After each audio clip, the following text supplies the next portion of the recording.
Despite all the politics, all the marketing spin, and all the corporate sanitizing, you know why I still like racing?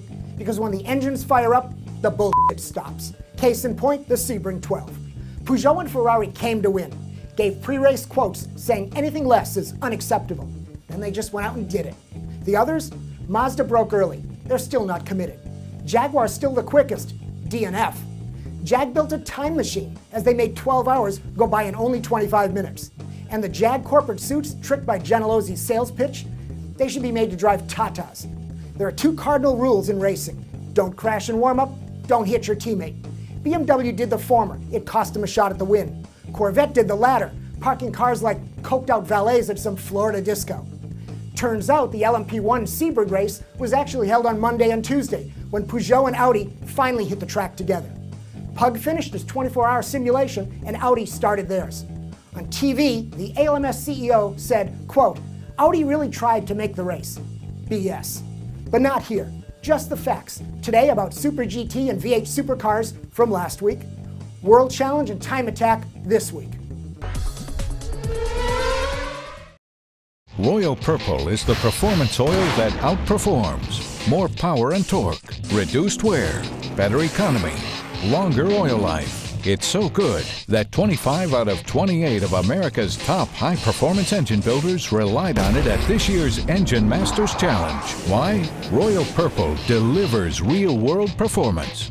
Royal Purple, the performance oil that outperforms.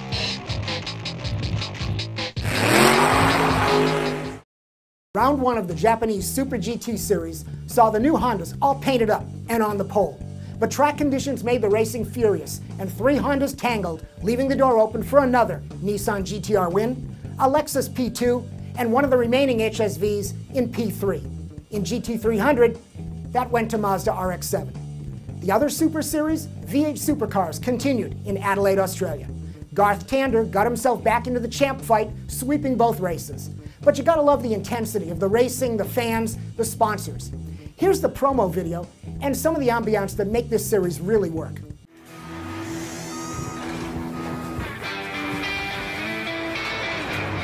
Are you with us, Adelaide? It's time to stand up. It's on me, hey! Are you ready for the superstar, the rock and tar? 'Cause I'm the V8 in your supercar, yeah! Are you ready for me?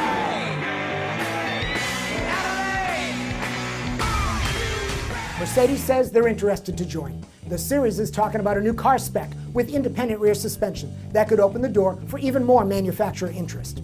In the US, World Challenge takes to the track for the first time in 2010 at the St. Pete, Florida GP. Production-based GT Mustangs, Corvettes, Porsches, Vipers, and a Volvo from the strong K-Pax team. In TC, the small sedans from Acura, Mazda, VW, and a new GTS class in 2010 for small sports cars. But here's where the SCCA always drops the ball. Week of the race, I can't find any pictures of the entries. I can't find the rules for the GTS cars, and they promote their racing skills with a montage of crashes. So that means this whacked out bus driver from China, he could come over and get a World Challenge license? The SCCA still does not understand that racing is as much about communications as the actual action, if you want to be popular. But Time Attack, they get it. They got the buzz, and they have the good sense to use the internet, mobile media, etc. to promote their racing, the cars, the stars, tuning, everything. The Red Light Time Attack series kicks off at Buttonwillow in California this weekend. My new Shakedown friend, eQuad N321, has been doing his best to get me ramped up on TA by sending me video after video. You know what? So here's a bit of his samplings.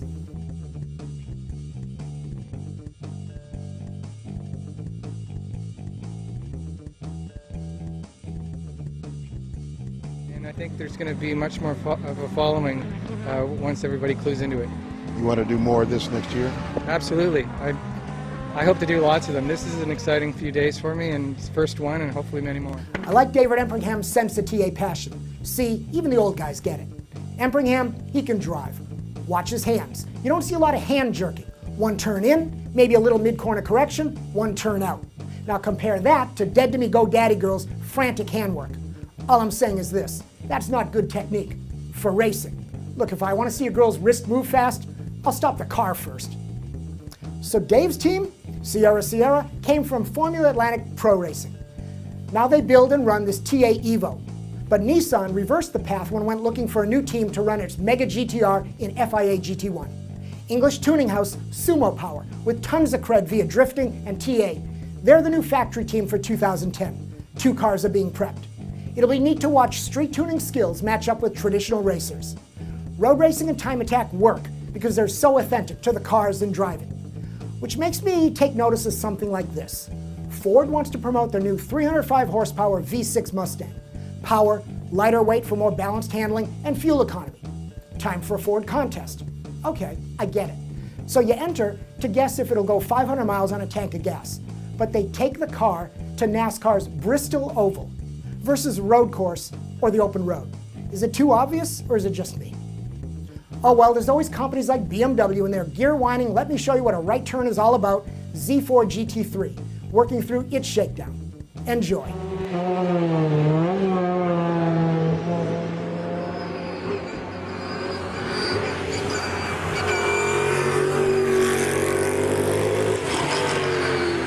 Oh, and next week, you'll see me on Monday to give Derek room to cover the New York Auto Show while I'm busy working the auto execs for info and my mortgage payments.